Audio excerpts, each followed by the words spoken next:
just got to go see Mickey 17, the brand new film from writer-director Bong Joon-ho and the long-awaited follow-up to his incredible Parasite, which came out all the way back in 2019. I know time is flying! Parasite being one of the most monumental films of all time, one of the greatest films ever made. It's a film that swept the Oscars and just made an absolute asteroid-sized crater in the film industry. So obviously, it's a lot to follow up, and a tough challenge for any filmmaker to have to make a movie after doing something like that. And Bong Joon-ho is a very special kind of filmmaker. If you know his filmography, he doesn't exactly have a set sort of genre or a set taste or tone in his films. He makes a variety of different kinds of movies. Almost all of them share in similar themes when it comes to, having some sort of sub-commentary on society and on capitalism or culture. But the overall genres that he explores are very, very different. Parasite really being kind of a small budget film about this family in South Korea, and, Memories of Murder being about a serial killer investigation, and Okja being about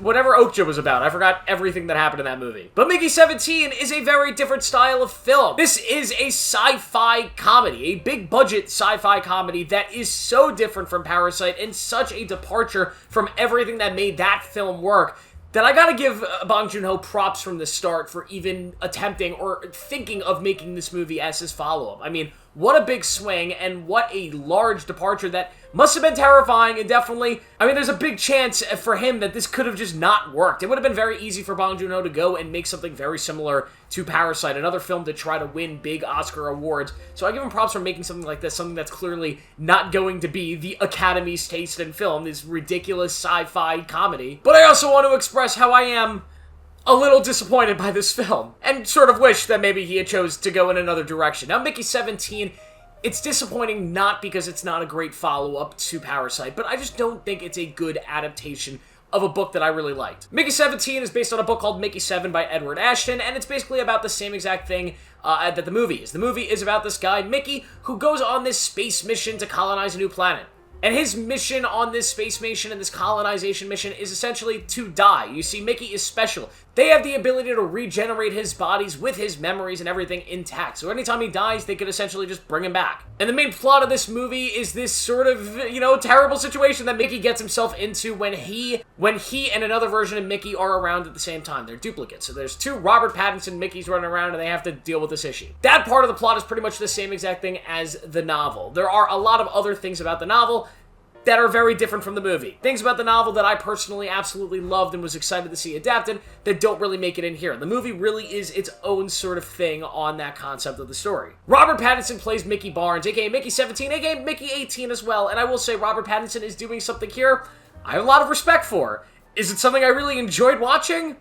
Yeah! It's a weird performance. It's definitely strange. He's doing some bizarre voice, as, Robert Pattinson typically does. It's out there. It's crazy. It's colorful, and a lot of people are going to dig his performance in this, but I was reminded by Nick Cage in Longlegs with his performance. Not in the sense that it's similar, but in the sense that it's so ridiculous that for some people they're going to absolutely adore it, and for other people they're just going to hate it, and his performance alone is probably going to take them out of the movie. For me, I enjoyed it enough. Naomi Ackie is also here. I actually think she steals the show. She gives easily my favorite performance in this whole movie. She's super powerful, really funny as well, probably the funniest character in the movie, but she just has so many great moments, and Naomi Ackie's awesome in everything she's in, and I'm glad to see she really got a standout role here. Everybody else in the film, I didn't really love. Mark Ruffalo, who I was so excited to see in this movie, him and Bong Joon-ho have been kind of weirdly connected for years, and I was excited to see them actually work together, see what kind of performance Mark Ruffalo gave, and I was really hoping it was going to be something like Tilda Swinton's character in Snowpiercer. Like, maybe he could be this really diabolical, sort of creepy, yet sort of hilarious and goofy bad guy. And they were definitely,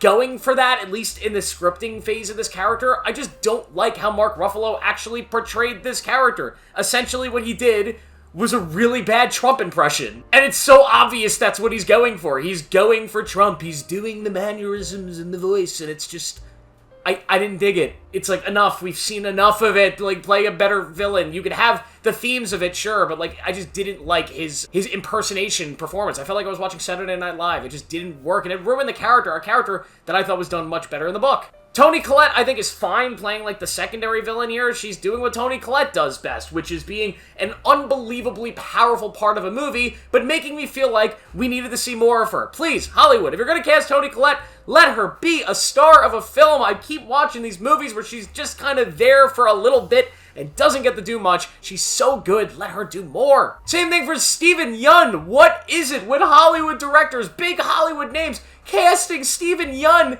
and giving him nothing to do? First it was Nope, where he was all over the marketing for that film and just did nothing. And now this film, yeah, he's in this movie. I was so excited to see him because his character had a bigger role in the book. So I was excited to see him bring this character to life, and it's just not much. Does not do much in this film, doesn't have much to do, and it's just kind of disappointing. This film's plot is handled relatively well. I think the structure of the movie and the pacing is probably the worst issue that I have with it. It is a really long movie, or at least it feels long, and the plot here is something that could have been done in like an hour and a half. It's really fun, it's really goofy. Could have done this movie in an hour and a half, but the movie starts off with like a 30-minute exposition sequence explaining why he's Mickey 17 and where is Mickey 1 through 16. And that sequence in the book, the way that is all explained to you is throughout the chapters. So the way the book is structured, you'll have one chapter where it's in the present, another chapter showing you bits and pieces of Mickey's past. And I understand not wanting to do that structure in a film, but having all of like the flashback stuff included in the first like 20-30 minutes of this movie felt, it just dragged the movie out a little bit for me. And I was not in love with that opening sequence. And then once we got to the actual meat of the movie, this sort of conflict between Mickey 17 and Mickey 18, the duplicates and how it affects all the characters around them, I just did not think it was as strong as the novel handed it. I don't think the relationship between Mickey 17 and Mickey 18 made a lot of sense. Mickey 18 is this very weird version of Mickey Barnes that I don't know if it felt as earned or delivered in this film. Mickey 17 as a character is lovable and just really easy to root for, and I loved everything they did with him, but as the plot just kind of sort of developed, it felt like it was rushed, but it also felt like it was dragging. I don't know how that's possible, but that's what I got from this. I did enjoy the third act. There's a lot of great moments in the third act. It felt like a big budget sci-fi movie, which of course it is. In that third act, you get like a lot of the sort of the big vision stuff that you get from the end of the book. And there's some really emotional moments that definitely worked for me in that section of the movie. Some character things, some performances, things that I also really, really liked. I think the ending of the movie is super, super strong. But overall, this is just a movie that, there's bits and pieces of it that really worked. There's bits and pieces of it where I'm like, yeah, Bong Joon-ho's a genius, clearly. He knows how to make movies. You could see it here. He's clearly one of the best filmmakers alive. Then there's other moments that just make me scratch my head and just make me confused. I don't understand a lot of this. Just like a weird mashup of ideas and genres and characters and weird performances that just don't feel like they come together in a good puzzle. Like, it just doesn't match for me. And clearly the studio agreed, which is why this movie got delayed like 2 years. This movie was done like a year ago, and they just kept pushing this thing back and back and back. And that usually scares the hell out of me. That makes me think that the studio does not think they have a hit on their hands, which definitely brought down my expectations for this film. But overall, I was just disappointed by Mickey 17. I'm going to give it a 2.5 out of 5. Now, this is not to say that I don't think Bong Joon-ho's a great filmmaker. Obviously, I do. Parasite is a top 10 movie of all time for me. I really love Memories of a Murder, Snowpiercer, The Host. I mean, the guy makes incredible films, and I am super, super excited for his next film. Whatever it's going to be, I will be seated for it. But it is a little disappointing to wait 6 years for his follow-up, and it's just kind of this forgettable, messy comedy that has some really, really bright spots in it, but some really, really dumb, annoying things that just kind of drag down the film from what is adapting an amazing book. I do recommend you go check out the book. I think it's a lot better than the film. Thank you guys for watching. Make sure to like this video, subscribe for more notifications. I'll see you in the next one.